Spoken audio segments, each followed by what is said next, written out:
दिल दुखाओ ना सताओ खल्क बारी को, किसी का दिल दुखाओ ना सताओ खल्क बारी को, मेहरबानी कहाँ रास्ता मदीने कोई जाता है, हलक पर चाँद जैसा है नबी का नाम ऐसा है।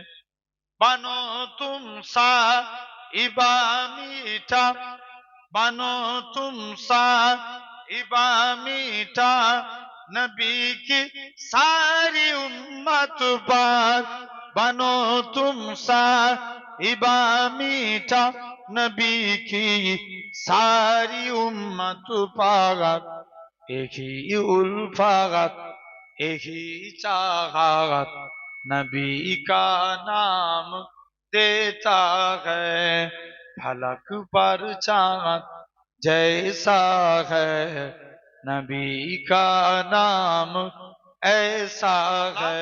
আমার নবীর অনেক মজেজা দিয়েছিল। সুলাইমান নবী বাথরুমে গেছে আর শয়তান আংটিটা পরে নিয়ে সব রাজা মন্ত্রীদের বলছে, এই সমাজে আমার মতন একটা নকল সুলাইমান বেরিয়েছে। কি বেরিয়েছে? নকল সুলাইমান, যেখানে দেখতে পাবে একটু উত্তম মধ্যম দিয়ে দিবে। বলছে ঠিক আছে হুজুর। চলে গেলেন। এখন আল্লাহর পয়গম্বর সুলাইমান আলাইহিস সালাম এরকম ভাবে আস্তে আস্তে করে অনেকক্ষণ পর বাথরুম থেকে বেরিয়েছে। শয়তান বলছে, এই তোদেরকে বলছিলাম না একটা নকল সুলাইমান বেরিয়েছে, ওই দেখ ধর। সবাই মিলে ধরে খুব আসল সুলাইমানকে খুব মেরে নদীর ধারে ফেলে দিয়ে চলে গেছে। এখন জেলে নদীতে মাছ ধরতে, জেলে নদীতে মাছ ধরতে গেছে। যেই মাছ ধরতে গেছে, যে দেখে একটা যুবক পড়ে আছে। মুসলমান ঘরের ছেলে মেয়েরা, আব্বা তরুণেরা, এ নবীর প্রেমিকেরা, শুধু তাই নয়, জেলেখানা তাড়াতাড়ি করে জেলেখানা কি করলো, নদী থেকে একটুখানি পানি নিয়ে এসে আল্লাহর পয়গম্বর সুলাইমান নবীর মাথায় দিলেন। সুলাইমান নবীর ঘুষ ফিরে গেল। জেলেখানা বলে, বাবা তোমার পরিচয় দাও। সুলাইমান নবী বলে, আবার যদি আমি পরিচয় দিই, আবার যদি জেলের হাতে মার খায়, না না না না বাবা হিকমতে কথা বললেন, আমার মাথায় এখন চল লেগেছে, আমি আমার পরিচয় বলতে পারবো না, তুমি আমাকে কি তোমার বাড়িতে নিয়ে যাবে। জেলের মনে দয়া আসলো। জেলে কি করলো, আল্লাহর পয়গম্বর সুলাইমান নবীকে নিজের বাড়িতে নিয়ে চলে গেলেন। নিজের বাড়িতে যে নিয়ে গেলেন, জেলে প্রতিদিন জাল ফেলে, যা মাছ পায় সুলাইমান নবী যাওয়ার বরকতে জেলের জালে ডবল ডবল মাছ পড়তে লাগে। ও জেলে অনেক বেশি মাছ পাই। এভাবে মাস কেটে গেল, কেউ কেউ বলছে 1 বছর। যাই হোক, সুলাইমান একদিন জেলে 1 সপ্তাহের মধ্যে সুলাইমান নবী ভালো হয়ে গেল। জেলে বলছে, বাবা আমার বাড়িতে একটা কাজের লোকের প্রয়োজন, তুমি কি আমার বাড়িতে থাকবে? সুলাইমান নবী বলছে বলে কি, আমি দেশের বাদশাহ, আমাকে কাজের লোক বানিয়ে রাখবে? আবার মনে মনে করছে, আল্লাহ তুমি যাতে রাজি, আমি সুলাইমান তাতে রাজি। জোরে বলো, আর একটু জোরে হবে না? কে বলছে? সুলাইমান আলাইহিস সালাম বলছে, যাও। চলে গেলেন। আল্লাহর পয়গম্বর সুলাইমান নবীও চুপ করে, যে সুলাইমান নবী বলে দিলেন, ঠিক আছে আমি তোমার বাড়িতে কাজ করতে রাজি। এভাবে কাজ করতে করতে 1 বছর কেটে গেল। কত বছর? 1 বছর। ছেলে স্যাঙ্গুইন, ভালো ছেলে। জেলে মনে মনে করছে, এই ছেলের সঙ্গে যদি আমার মেয়ের বিয়ে দিই, এটা কেমন হতে পারে। যাই বাড়িতে যাই, স্ত্রীকে যে বলছি, স্ত্রী সুলাই এরকম ভাবে আমাদের বাড়িতে যে কাজের লোকটা থাকে, এর সঙ্গে যদি আমার মেয়ের বিয়ে দিই কেমন হবে? স্ত্রী বলছে, মাথা খারাপ, এই ছেলের সঙ্গে মেয়ের বিয়ে দেবো? সে আমাদের বাড়ির কাজের লোক, তার সঙ্গে আমার মেয়ের বিয়ে দেবো না, এটা মানা যাবে না। এখন যখনই এই কথা বলেছে, জেলে চলে গেছে। বাজার থেকে যে একটা দামি শাড়ি কিনে নিয়ে এসছে। কি কিনে নিয়ে? শাড়ি, দামি শাড়ি কিনে নিয়ে এসে একটা মিষ্টি দিয়েছে স্ত্রীকে। একদিন স্বামী স্ত্রী রাত্রে বিছানায় শুয়ে আছে, স্বামী স্ত্রীকে বলছে, স্ত্রী একটা কথা বলতে পারি? বলছে বলো। যে স্ত্রী, বলো দেখিনি, তুমি আজকের দিনে জানিয়ে দাও। স্ত্রী, বলো দেখিনি, ওই ছেলেটার সঙ্গে যদি আমার মেয়ের বিয়ে দিই কেমন হবে? স্ত্রী মনে মনে করছে, স্বামী এত কষ্ট করে শাড়ি কিনে নিয়ে এসছে, নিজে হাতে মিষ্টি খাইছে, এখন যদি না বলি পিঠের চামড়া থাকবে না। বলছে আপনার মেয়ে, আপনি যা পারেন করবে। ছেলে রাজি হয়ে গেল। যে যুবককে যে বলছে, যুবক, সুলাইমান নবীকে যে বলছে, যুবক, আমার ঘরে একটা 18 বছর বয়সী মহিলা আছে, যে মেয়ে পর্দা নসিনা, ধার্মিকা, আখলাকদার, সৌন্দর্য, এই মেয়েকে কি তুমি বিয়ে করতে রাজি? সুলাইমান নবী বললেন, ঠিক আছে, আমি বিয়ে করতে রাজি। সুলাইমান নবীর সঙ্গে জেলের মেয়ের বিবাহ হয়ে গেল। এতদিন ছিল মালিক আর কর্মচারী, এখন হলো কি? শ্বশুর জামাই চলে গেছেন আপনার মাছ ধরতে, সুলাইমান আলাইহিস সালামকে নিয়ে মাছ ধরতে গেছেন। এখন এদিকে জিন শয়তান সগরা ভাবছে, সুলাইমান নবীর উজির আসিফ ভাবছে, এতদিন কে সিংহাসন চালাচ্ছে, উল্টো পাল্টা ডিসিশন নিচ্ছে, আজ আমি তাকিয়ে দেখবো কে করে। ভালো করে লক্ষ্য করে দেখি তো সুলাইমান নবী না, তো শয়তান জিন।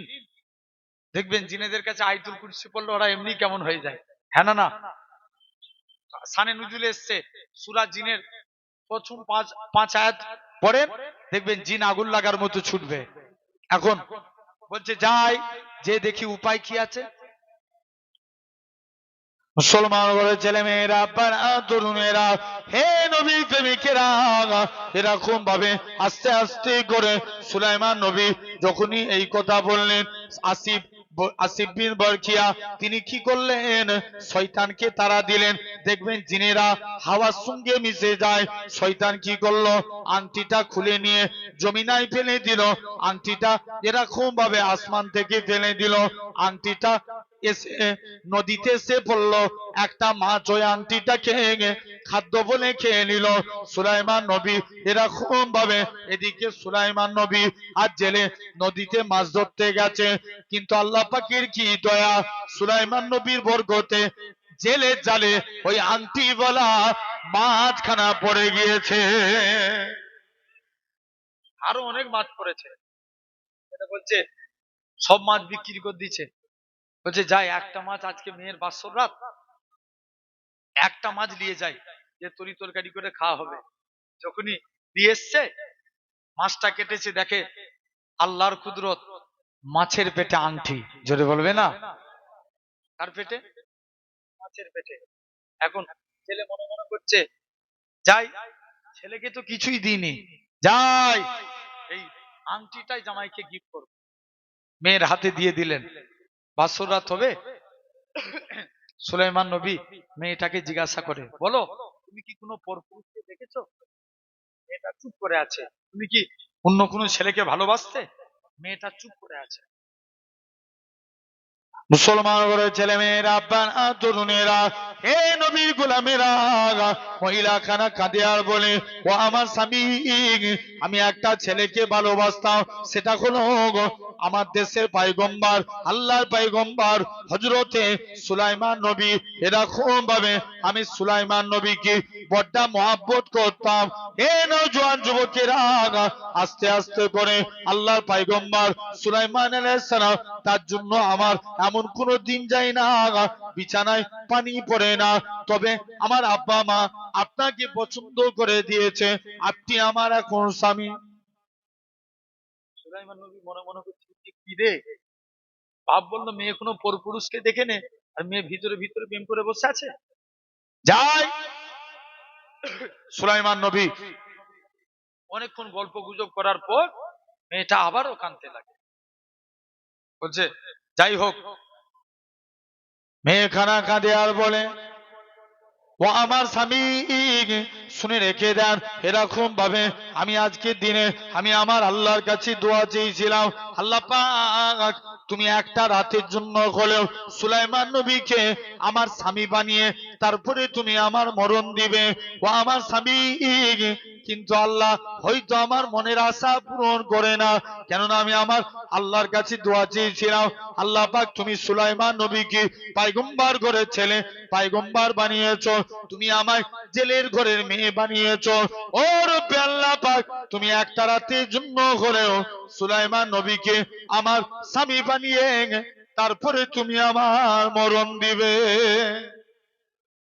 কিন্তু আমার সে আশা পূর্ণ হয়নি।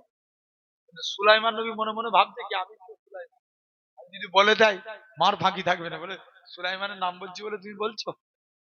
মেয়ে বলছে যাই হোক, আমার আব্বা মা দিয়েছে, তুমি চোখ বন্ধ করে একটা, যেই চোখটা বন্ধ করলেন হাতে একখানা আংটি পরিয়ে দিলেন, হাতে ওই আংটিটা পরিয়ে দিলেন। সুলাইমান নবী আংটিটা দেখে বলে আল্লাহু আকবার, ই তো আমার মজেজা আংটি, জোরে বলবে না, আমার মজেজা আংটি। সুলাইমান নবী তখন মনে মনে ভাবছে, আল্লাহ তুমি কি পারোনি খুদা, তুমি আমাকে রাজ দরবার থেকে সরিয়ে দিয়ে আল্লাহ জেলের ঘরে চাকর বানিয়ে জেলের ঘরে জামাই বানিয়ে দিলে, আল্লাহ তুমি কি পারোনি। এই চিন্তা করতে করতে সুলাইমান নবী বেহুশ। মেয়ে আবার হাত থেকে আংটিটা খুলে নিয়ে জেলের কাছে নিজের বাপ মায়ের কাছে চলে গেছে। আব্বা, মা দরজা খুলো, কি ছেলে দেখে বিয়ে দিলে, আংটি পরিয়েছে অজ্ঞান। বলছে যা। মা তখন বলছে আমার কোনো দোষ নাই, তোর বাপ জোর করে দিয়েছে, যত দোষ তোর বাপে, যা। এখন জেলে অনেকক্ষণ পরে এদিকে আসিফ বিন বরকিয়াও সুলাইমান নবীকে খোঁজ করতে আসে। সকাল হয়েছে, সুলাইমান নবীর হুঁশ ফিরেছে। সুলাইমান নবী বলছে তোমরা আমার আংটি ফিরে দাও। বলছে তোমার আংটি মানে? তখন সুলাইমান নবী পুরো ঘটনাটা খুলে বলে যে আমি বলেছিলাম সামান্য জেলের ঘরের মেয়েকে আমি বিয়ে করব, এই এতটুকুন বলার জন্য আল্লাহ এই এই এই এই আমাকে করেছে, তোমরা আমার আংটি ফেরত দাও। পুনরায় আংটি দিলেন সুলাইমান নবী, পুনরায় আবার আল্লাহ রাজত্ব ফিরিয়ে দিলেন। জোরে বলে। তাহলে খবরদার, আপনাদেরকেও বোঝা লাগবে আল্লাহর হয়ে যেতে হবে, বলো ইনশাআল্লাহ। কারণ আল্লাহর হওয়ার দরকার আছে না নাই? এই তিনটে কাজ করলাম। আর খবরদার, এই আল্লাহর যারা গোলাম হয় তারা মুখ দিয়ে গালিগালাজ করে, জোর করে বলো। এখন দেখবেন কিছু কিছু মানুষ আছে কথায় কথায় শুধু গালিগালাজ করে, আছে না নাই? কথা বলেন। মনে করো তোমাদের বাজারের নাম কি? এই আলিম, বলো বাজারে কি পাগলাহাট? এই বিবি রাইটেরও পাগলাহাট। পাগলাহাটে বাজারে যাবেন, কেউ যদি বলে ভাই আমি পাগলাহাট যাচ্ছি, পাগলাহাট থেকে বিবি রাইট আসবো, এসে আবার ঘটকপুকুর যাব, দেখবেন এই এতটুকুন কথা বলতে গেলে বন্ধু বন্ধু যদি কথা হয়, দেখবেন এর মধ্যেই 4 বার 5 বার মুখ দিয়ে একটা নাপাক কথা উচ্চারণ করে, আছে না নাই? একটা হাদিস বলছি আপনাদের। নবীর কাছে একজন সাহাবী গেলেন, নবী কি যে বলছে তিনার 2টা সমস্যা, 1 নম্বর মদ খেতেন, 2 নম্বর জিনা করতেন। নবীর কাছে যে বলছে হুজুর আমি ভালো হতে চাই, আমাকে আমল বলুন। নবী বলছে বাবা তুমি ভালো হবে, যা ওয়াদা করো জীবনে মুখ দিয়ে কোনোদিন মিথ্যা কথা বলবো না। কি কথা? মিথ্যা কথা বলবো না, চলে যাও হুজুর, যাও। এখন যুবক মনে মনে ভাবছে নবী তো আমাকে মদ খাওয়ার কথা নিষেধ করে নে, নবী আমাকে জিনা করার কথা মানা করে নে, নবী আমাকে মিথ্যা কথা বলতে নিষেধ করেছে, চলে যাও। নবীর কাছে চলে গেলেন, বলছে হুজুর আমি কথা দিচ্ছি জীবনে আর কোনোদিন আমি মদ পান করব, একদিন যান কথা দিলাম জীবনে কোনোদিন মিথ্যা কথা বলবো না। ওয়াদা করে বাড়ি চলে গেছে। একদিন মদ খেয়ে নবীর দরবারে হাজির। নবী জিজ্ঞেস করছে বাবা তুমি মদ খেয়েছো, ওয়াদা করেছিল কি বলবো নি? চলে এসো ভিতরে। ওয়াদা করেছিল কি বলবো নি? বলো বলো, মিথ্যা কথা বলবো নি। কারণ ফেসে গেছে তো, যে নবীকে যে বলছে হুজুর মদ খেয়ে ফেলেছি, হুজুর কথা দিচ্ছি জীবনে কোনোদিন মদ পান করবো না। জোরে বলো, আর একটু জোরে হবে না? আবার একদিন জিনা করে নবীর দরবারে হাজির। নবী বলছে বাবা তুমি জিনা করেছো, হুজুর কথা দিলাম জীবনে কোনোদিন জিনার কাজ করব না। যেটা বলবে না। তাহলে দেখেন, তাহলে আমাদেরকেও ভাবা লাগবে, জবানকে হেফাজত করা লাগবে, বলো ইনশাআল্লাহ। আমরা আল্লাহর গোলাম হতে গেলে মুখ দিয়ে গালিগালাজ মোটেও করা যাবে না। তথাপি আমি আপনাদের কাছে একটা বিষয় নিয়ে আলোচনা করবো ভেবেছিলাম। ভাইরা, আব্বারা, তরুণেরা, আজকে এই জায়গায় আপনাদেরকে নিয়ে বলেছিলাম, ভেবেছিলাম ভাই, তাহলে যেহেতু মুরব্বী বাপেরা বসে আছেন, এই জানবেন সময় দুনিয়ায় বেশি দিন নাই। ডান দিকে সালাম ফিরিয়েছেন, বাম দিকে ফিরাতে পারবেন এর কোনো গ্যারান্টি আছে? জোর করে বলো। তাহলে নবী বলছে তোমরা মরণটাকে এতটাই নিকটে ভাবো, ডান দিকে সালাম ফিরিয়েছো, বাম দিকে ফিরাতে পারবে কিনা এর কোনো গ্যারান্টি নাই। চলে গেলেন, শুনছেন তো? তাহলে বুঝতে হবে আমাদের মরণকে স্মরণ করা লাগবে। আল্লাহ রসুল বলছেন কাফা বিল মউতে, তোমরা মরণকে বেশি বেশি করে স্মরণ করো। মরণকে স্মরণ করার দরকার আছে না নাই? জোরে বলো। আসেন, এক নাম্বার, কবর কারুর জন্য জান্নাত, আবার কবর কারুর জন্য জাহান্নাম। কি বললাম? জাহান্নাম, আবার কারুর জন্য জান্নাত। খবর নিয়ে দেখো ফুরফুরা শরীফের নজমুস সাদাত হুজুর পীর কেবলা রহমাতুল্লাহ আলাইহি, হুজুর 25 বছর আগে ইন্তেকাল হয়ে গেছে। বাকি বিল্লাহ হুজুর 25 বছর পরে ইন্তেকাল হলেন। হুজুর কেবলার কবরের দিকে একটু লাশটা চেপে গেছে, কাফন বেরিয়ে গেছে। কাফন তো দূরে, লাশ তো দূরের কথা, কাফনও টাটকা আছে। জোরে বলো, একটু জোরে হবে না? তাহলে তোমাকে আমাকে ভাবা লাগবে সোনার ভাইরা। তাহলে বুঝার চেষ্টা করেন, এক নাম্বার। তাহলে আবার দেখেন আরবে একটা কবরস্থান ঘিরা হচ্ছে, ঘিরা হতে হতে একটা সাহাবীর লাশ বেরিয়ে গেছে, কপালে তীর ঢুকে গেছিল। 1500 বছর আগে কপালে তীর ঢুকে গেছিল, যেই আগুলটা সরিয়ে দেয় ফিচকিরি দিয়ে রক্ত বার হয়। তাহলে কবর কারুর জন্য জান্নাত, আল্লাহ ওয়ালাদের জন্য কবর কি জান্নাত, আল্লাহ ওয়ালাদের জন্য কবর জান্নাত। জানবেন এই ভাঙরের মানুষ কম বেশি অনেকেই জানেন বিন্নঘোষ শরীফ আমার নানাজি হুজুর পীর কেবলা রহমাতুল্লাহ আলাইহি, যিনাকে আল্লাহ 115 থেকে 118 বছর হায়াত দিয়েছিলেন। জোরে বলবেন না? দাদা হুজুরের দস্তে বায়াত মানুষ ছিলেন হুজুর কেবলা, জেনে রেখে দেন। তিনারা এই কবরের কথা আমি হুজুরকে লক্ষ্য করে দেখেছি, ছোটবেলায় হুজুর বেশিরভাগ আলোচনা করতেন কবরকে নিয়ে, কারণ মানুষের অন্তরে কবরের ভয় প্রবেশ করাতেন। কারণ এরকম ভাবে লক্ষ্য করে দেখেন যুবক ভাইরা, আব্বারা, তরুণেরা, তাহলে মরণকে স্মরণ করা লাগবে, বলো ইনশাআল্লাহ। আবার কবর কারুর জন্য জাহান্নাম। এক বান্দা কবরে মাটি দিতে গেছে, বুক পকেটে কিছু ডকুমেন্টস ছিল। কি ছিল? ডকুমেন্ট। বুক পকেটে কিছু ডকুমেন্টস ছিল, সব ডকুমেন্টস কবরে পড়ে গেছে। ইমাম সাহেবকে এসে বলছে, ইমাম সাহেব আমার ডকুমেন্টস মনে হচ্ছে সব কবরে পড়ে গেছে। ইমাম সাহেব বলছে চলো কবরটা, যেই মাটিটা সরিয়ে দেখে, আপনার কবরের মাটি যেই সরিয়ে দেখে তার জিভটা কোমর পর্যন্ত শিক তার দিয়ে টানা আছে। ও, তাহলে কবরকে স্মরণ করেন। দুনিয়ায় যেমন করে যাব কবরে সেরকম পাবো।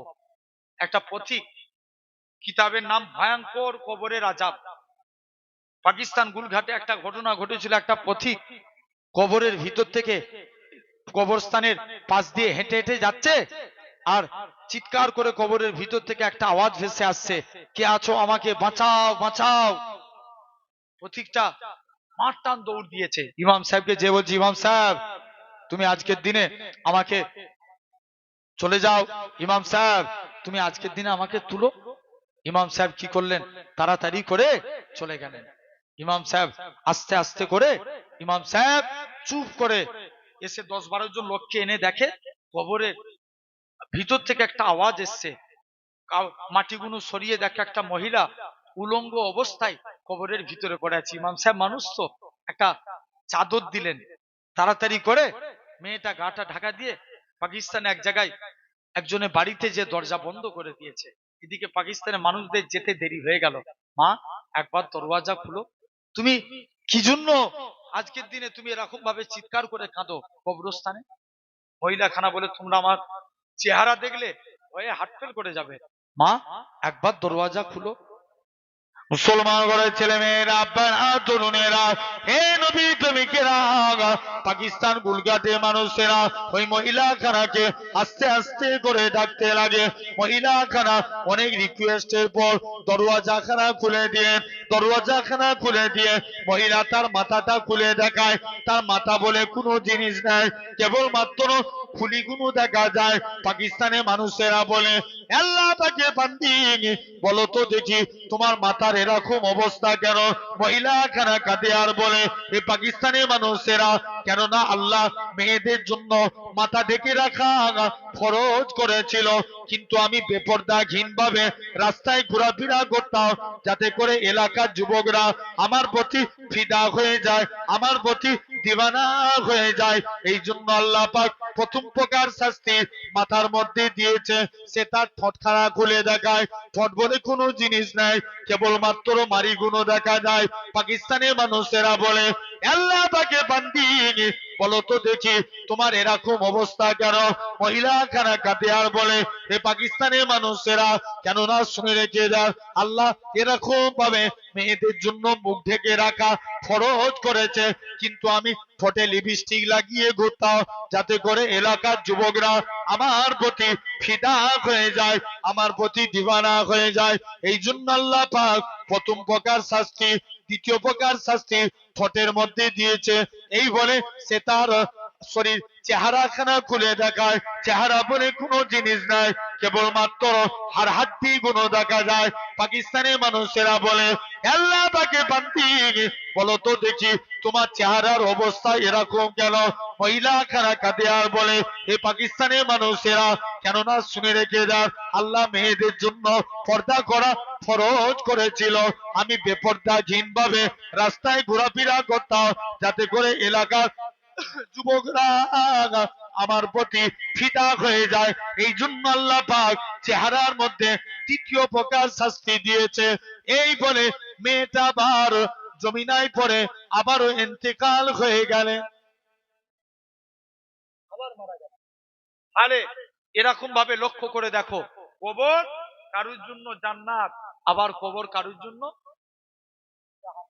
তাহলে সেই কবরের কথা স্মরণ করে এগিয়ে চলেন। আসেন একটা একটা করে আপনাদের কাছে আলোচনা করব, তার আগে একবার মহব্বতে দরুদ। আল্লাহুম্মা